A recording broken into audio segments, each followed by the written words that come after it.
Hello, my name is Konstantinos Soulis and I'm going to give you a quick overview of our study on assessing the impact of uncertainty in global soil property datasets on soil erosion predictions.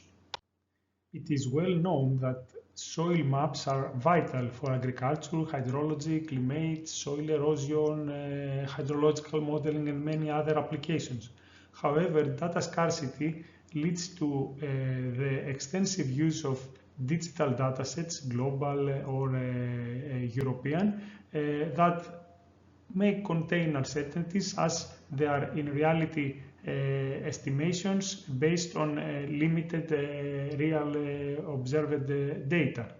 In this study, we try to compare these global or European datasets with measurements and observations coming from the Greek soil map, which is a detailed soil map covering mostly agricultural areas, and then we try to see how these errors are propagating in various applications like, let's say, desertification, risk assessment, or soil erosion modeling, or even rainfall runoff modeling. Our preliminary results reveal that the discrepancies in these datasets are high, and that this can propagate in the results of the various applications, meaning that more work is needed to improve datasets and integrate all available local observations. Here you can see some information about the evaluated datasets, and here some information about the observed data that we are using as a base for our comparison.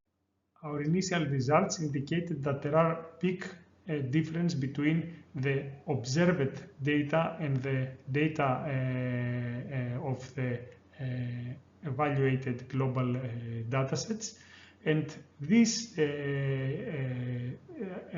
errors, inaccuracies can propagate in runoff estimation, as you can see here, for example, in this graph, the curve number.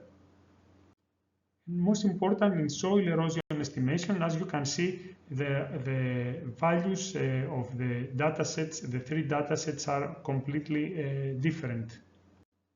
We will be happy to discuss with you and provide you more information in front of our poster. Thank you.